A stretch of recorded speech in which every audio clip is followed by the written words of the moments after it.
Thanks, Mr Speaker. To the Minister of Economic Development, does he agree? Order.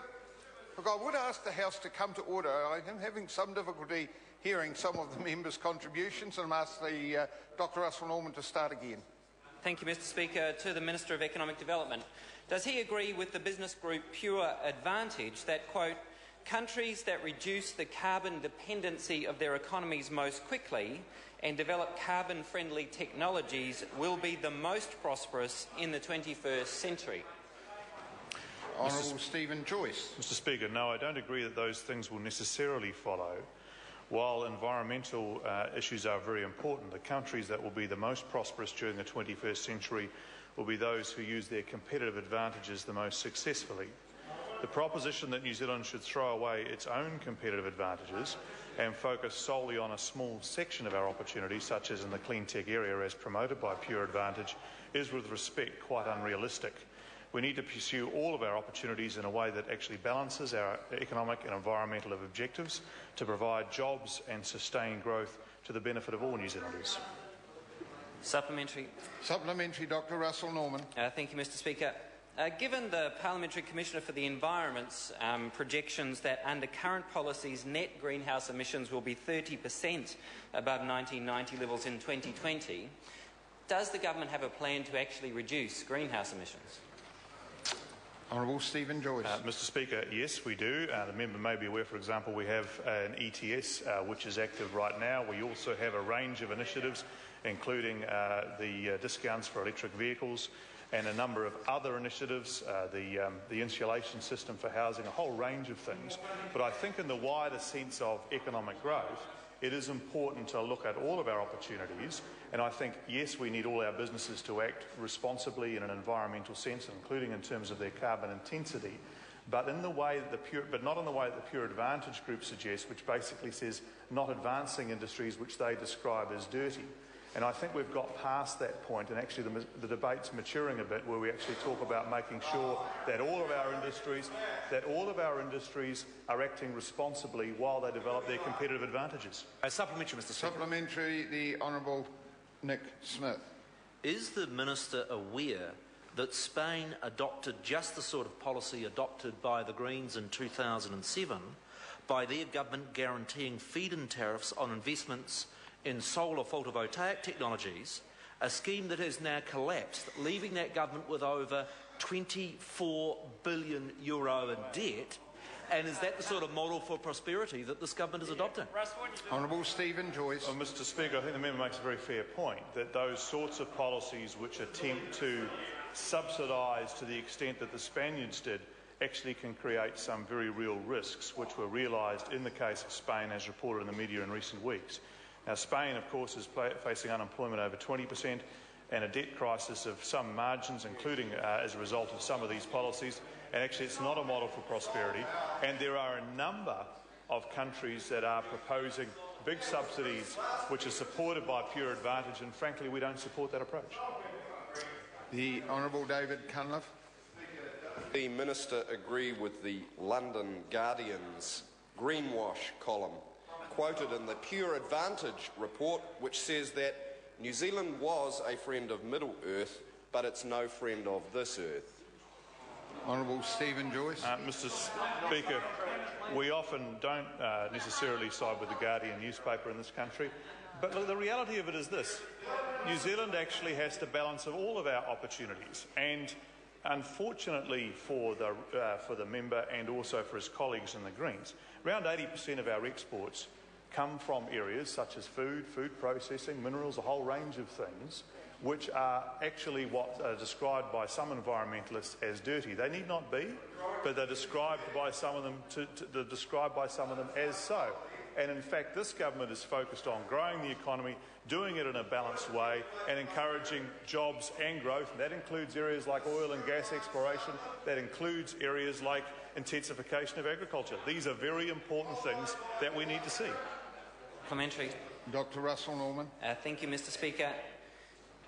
How do the following policies of the government help to reduce our carbon dependence? Spending $1.5 billion on the emissions trading scheme to subsidise polluters, delaying the introduction of a price on carbon to the industry that produces half of our greenhouse emissions, removing the emissions cap from the cap-and-trade system, and spending $12 billion locking us into a car-dependent future with the roads of national significance. Honourable Stephen Joyce. Speaker, I think that the member again demonstrates, unfortunately, a lack of economic reality. He's basically arguing to make New Zealand businesses uncompetitive in the wider world.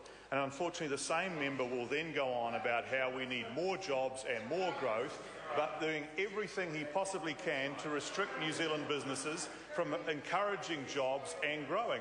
It's a completely contradictory position. Dr. Russell Norman. Thank you, Mr. Speaker. Will the government listen to business leaders Rob Fife, Sir George Fistenich, Jeremy Moon, Chris Liddell, Jeff Ross, Sir Stephen Tyndall, Rob Morrison, Joan Withers and Mark Solomon, who comprise Pure Advantage, who are the members of Pure Advantage, when these business leaders urge the government to change direction and embrace the green economic opportunities facing New Zealand? Honourable Stephen Joyce. Mr. Speaker, the government welcomes all voices in the debate, and it is important that we actually have this debate. But actually, I would respond by actually saying that one of the founders of Pure Advantage, the late and much missed Sir Paul Callaghan, made, I think, exactly the point that I'm seeking to make, is that you can't just focus on a small subsection of what's possible in the world and try and make your success of that. In fact, I quote from him in which he said that is exactly the mistake of the past 10 years, prioritising according to some perceived international trend, then biotechnology, now clean tech. And the Greens' idea of a clean tech lineup is remarkable. It is absurd, in particular, because we have proven particularly dreadful at developing those sorts of industries. And look, I'm sorry, but yes, it's important that we have those sorts of debates, but it is actually a negative thing for New Zealand to be saying this industry will save us, or this industry will save us, and your industry should go, and this one should save us. It's a ridiculous debate. We need to encourage competitive businesses across all our industries to succeed in the world. Dr. Russell Norman. Thank you, Mr. Speaker. Why does the government continue to attack anyone that suggests a green growth opportunity and suggest, as the Minister just did earlier, that somehow the Greens are against business when it is business leaders themselves, some of our most prominent business leaders, who are the authors of this report and who are sending a message to this government to embrace the green growth opportunities instead of picking winners in the extractive industries, which is this government's actual economic policy? Honourable Stephen Joyce. Mr. Speaker, again, I'm sorry, but the member, if he reads the report, will realise that what these excellent business leaders are doing are arguing for subsidies for the industries that they like. That is what they're arguing for, which is an entirely legitimate thing for them to do, but the member needs to open his eyes and see what they are requesting. And all the countries in the world that he talks about and are quoted in this report are making big subsidies to otherwise uneconomic industries. And that is not a path for New Zealand to prosperity, as Spain has shown. Supplementary, Dr. Russell Norman. Is it not the case that what his government is doing is picking winners and subsidising the industries that he likes? In particular, he's giving subsidies to the primary sector, the agricultural sector, because they're not paying for their greenhouse emissions. He's given subsidies to the road transport sector by subsidising motorways. He's picking the industries he likes, like the mining industry, that he's subsidising through subsidising for the seismic survey. So he's picking the winners that he likes. Honourable Stephen Joyce. Mr. Speaker, I think I won the sweepstake, which said the Greens' policy of being pro-mining wouldn't last a couple of weeks. I think that's what actually has happened. But no, Mr. Speaker, again, the member is, I'm sorry, incorrect. What we are saying is that New Zealand's businesses that export should not have to face costs that other countries' businesses don't have to face. So when applying the ETS, we're being very careful to ensure that New Zealand's export industries are able to... No, it's not a subsidy, because it is... Stop whining, Mr. Norman. It is not a subsidy. It is literally making sure that we are not putting burdens on our companies that other countries are not putting on theirs. And in the case of the road transport industry, for the members' benefit, they pay all their costs by actually paying their road user charges and their levies into a fund which pays for their roading, which frankly is a lot more than we can say for any of the schemes he promotes in public transport, which are all subsidised by other road users. Supplementary. Supplementary, Dr. Russell Norman. Thank you, Mr. Speaker. Does he agree with Pure Advantage's statement from New Zealand's leading business people that, quote, despite our steadfast promotion of New Zealand's clean green image, we continue to look for economic solutions from extractive industries such as coal and oil, end quote, and why can't we set our sights higher as a country than just more extraction and instead invest in the 21st century economy instead of the 19th century economy? Honourable Stephen Joyce. Mr. Speaker, I presume the member's not planning flying anywhere soon, because that's a very dirty industry by his standards. Look, the reality is this again, Mr. Speaker. We are encouraging competitive industries across a range of sectors.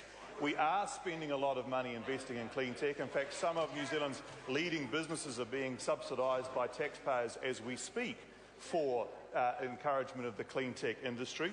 We are also investing in and encouraging the agricultural industry. We're also encouraging the food processing industry. We're also encouraging the extractives industry.